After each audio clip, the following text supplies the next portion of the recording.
As per CoBank's Knowledge Exchange report, COVID-19 is dramatically affecting consumer habits and dairy supply chains as food service demand plummets and grocery sales surge.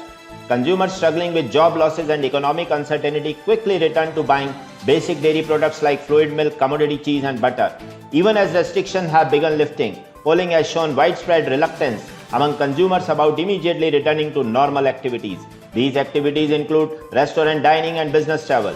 In late April, a Business Insider poll found just 71% of Americans will remain with their change routine during COVID.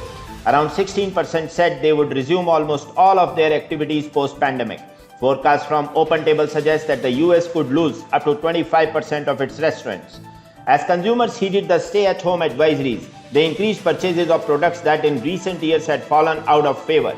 Processed cheese sales increased by nearly 20% during the 8 weeks ending May 31st. White milk sales gained more than 10% during the same period. Any structural reduction in restaurant sales has potential product mix implication for dairy processors and converters. For instance, firms that specialize in making or packaging products for food service accounts will need to retool, making different types of cheese or filling different sized sour cream containers for at-home consumption. The food inflation at home has been such a rise after 2015 only. Food for home is experiencing some price volatility over the past 90 days. It has more to do with massive supply chain disruptions than major changes to aggregate demand and supply. Some buyers are asking if suppliers can develop and provide extended shelf life alternatives. Movement in that direction would presumably help on the supply side, giving manufacturers and dairy farmers more supply cushion. Business model may also be readjusted from just-in-time inventory practices to having more inventory stored in warehouses. Telangana state government has announced to set up a mega dairy at a cost of Rs 240 crores at Rajendra Nagar. A team of experts will conduct a study of dairies in other parts of the country before procuring the latest machinery for the mega dairy. Animal Husbandry Minister Talasani Srinivas Yadav shared his views to consider latest technologies in milk procurement, processing and marketing. He also shared his concern about COVID-19 pandemic and demand full safety for the dairy workers. Telangana government has plans to widely market Vijaya products in the state. All the government offices in the state will have to use Vijaya dairy products in their offices.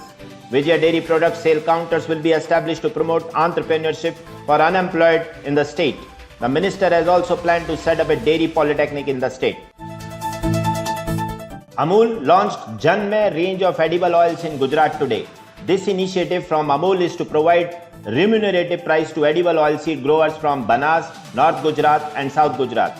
Vegetable oil industry is struggling with the adulteration and spurious quality. Cheap imported vegetable oils are easily available in Indian markets. Imported oils share in Indian market is around 65%. Fresh farm oils have a 25% market share. These cheap imports have made local vegetable oil industry unsustainable. Amul has launched Janmaya in 5 variants, namely farm fresh cottonseed, soybean, sunflower, mustard and groundnut oil. These oils will be available in 1 liter pouch, 5 kg jars and 15 kg tins.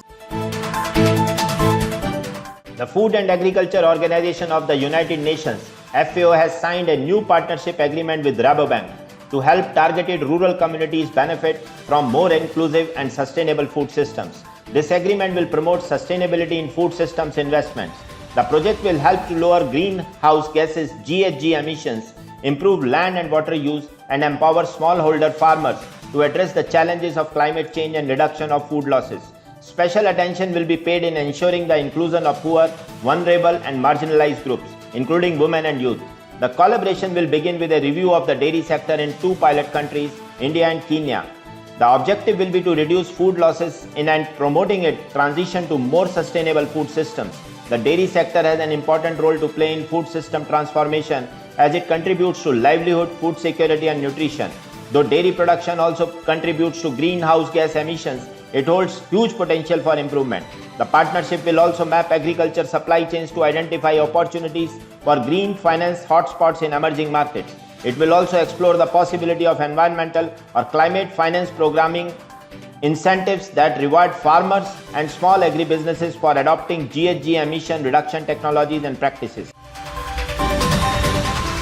All major ice cream players are trying to woo consumers by offering delectable flavors in ice creams to make most out of a very challenging season.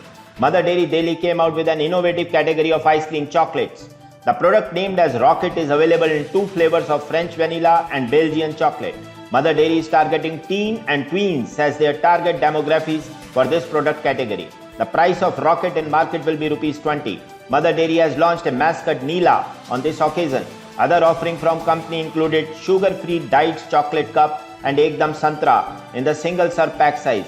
In take-home variants, Afghan Nutty Delight and Firdaus Firni were introduced. The company will soon be launching a new flavor of chocolate truffle ice cream cake. Pulwama district is leader in milk production in J&K state with total production of 310,000 metric ton of milk in 2019-20. The Jammu Kashmir State Rural Livelihood Mission JKSRLM has launched Ummeed program under central government assistance. The district administration of Pulwama has established automatic milk collection unit across the district. This administration is encouraging youth to be self-dependent and self-sufficient by establishing their milk collection business.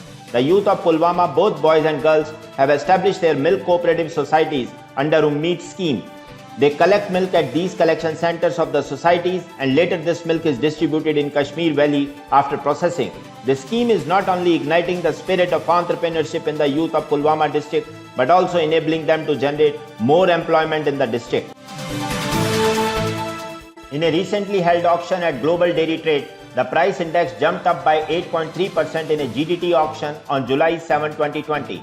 North Asia remained as the key buyer with almost 50% of the total traded quantities. The price of various commodities are as follows. Anhydrous milk fat Rs 285 per kg, butter Rs 265 per kg, cheddar cheese Rs 270 per kg, lactose Rs 95 per kg, skim milk powder Rs 195 per kg, whole milk powders Rs 230 per kg. Indian government may intervene now while arranging refrigerated containers at Indian ports for butter exports. All Indian embassies and high commissions in potential importer countries could also play a role here. In domestic market, the SMP price may be as low as Rs 160 to 170 per kg. The market sentiment suggests that these prices may go further low. This SMP is produced on an average at around Rs 180 to 220 per kg during the lockdown period. Currently, India might be having a stock of 1 lakh to 1,25,000 metric ton of SMP. An export subsidy of 10% to a maximum of Rs 200 crore may clear a stock of 1 lakh metric ton of SMP. This would also open up opportunity for farmers to get better prices soon. Thanks for watching Dairy News 7x7 channel with news update from last 7 days. To continue receiving update from this channel, I, Kuldeep Sharma, request you to subscribe this channel and share and like the video. And also, don't forget to press the bell icon. Thank you.